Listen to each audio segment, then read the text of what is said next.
let's do high-low, shall we? So let's leave this board out, Joel, because it's not a bad board to be showing. Yeah, sure. Now, Omaha high-low, same. In the dealer's choice game down here, the button will choose how many cards you want, 4 up to 6. Now this time, there is a high, obviously qualifies standard poker rankings, but also the low. Ace to 5 is the low. Doesn't matter if it's a flush, it's still the low, okay? So the hand you're looking for in Omaha high-low, very much aces double suited again, but you want a double ace deuce 3, double ace deuce 4, double ace 3 4. These kind of hands are very, very powerful to have in Omaha. Because if you look at the board once again, you could have the ace deuce of diamonds here. You are absolutely enormous. We've got it here. Well, say we've got this kind of hand. Say I've got that. Can you see that, Ben? If you move over to there. If I've got this hand in high-low, I've got the low absolutely locked up, okay? So it's an unbeatable low.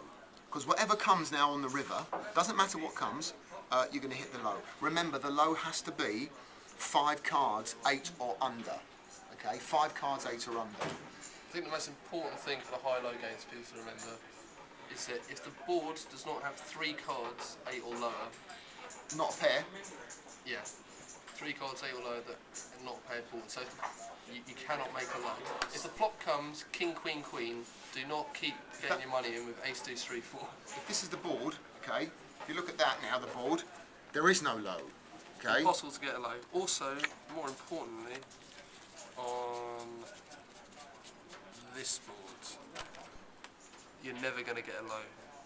A lot of people, when they first play high-low, they've got this hand here, ace, deuce, 8, 7, and they think, well, you know, if it comes to 5 or 4 or 3, I've got a low. Can't have a low because you've got to play 2 cards in your hand, 3 off the board. Yep. Other things is, if you've got just a bare ace deuce, be careful. For instance, the hand that Barry has on the turn, in that last situation, like a wrap and a nut flush draw or something. If I've got this hand, yeah? So I've got this hand, right? Ace, king, 10 deuce. And I've got ace, deuce, 8, 7. Say the high bricks off, as it has done here. I'm in big trouble now.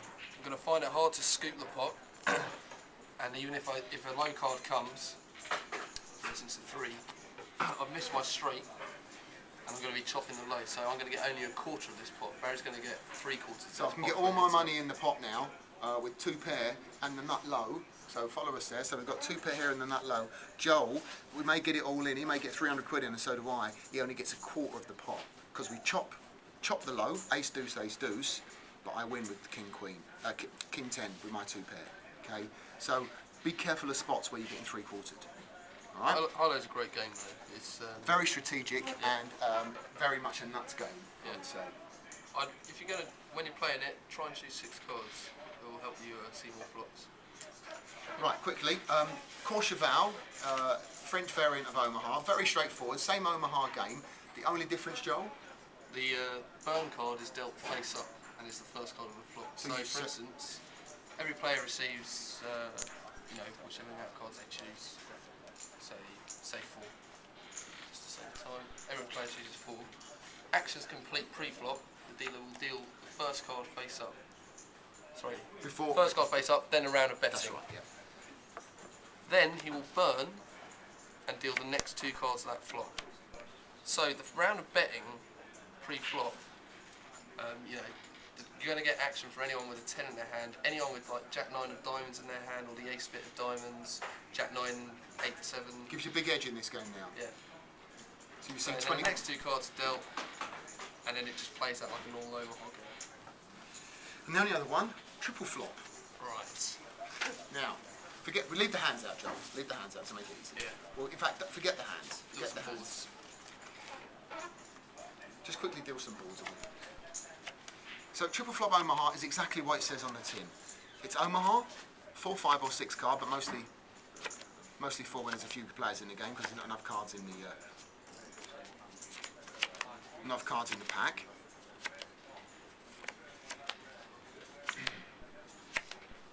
Now, the situation with the triple flop Omaha is a simple one. You have to win the majority or more of the boards than any other player in the pot. So me and Joel are heads up, okay? I've got the nuts on the top, he's got the nuts on the bottom, and we chop the middle, okay? We chop the middle, it's a chop pot. I have to win 2 of the 3 boards heads up to scoop, or 3. In a 3-way coup, I win 1, player 2 wins 1, player 3 wins 1. It's a chop pot. But in a 3-way pot, I chop in the middle and win the bottom, and another player wins the top. I now scoop who got 1.5 of the boards. Okay, great game, lots of action. I know the dealers like it down there. They play every morning. Triple Flop's one of their favourite games.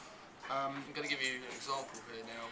If you can see these flops and these hands. We're playing 4-card Triple Flop Omaha.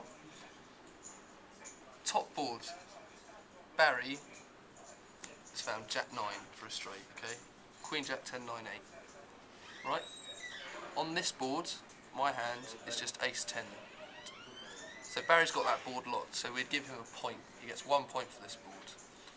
In the middle board, we both have the same hand. King 10 for a straight. Barry's got King 10 as well. So Barry's now got 1.5 points, I've got half a point. On the bottom board, I've got the nut flush. Ace King of Hearts, 3 hearts on board. So I've got 1 point. I win this board, he wins that board, we share this board, we'll split the pot. If however, you know, I had a 3 in my hand instead of this 4, I would have had a house on this board, so I'd scoop. You should always be looking to play hands that are going to scoop. If you flop quads on one board and you have no draw on another 2 boards, Let it go. Just let it go.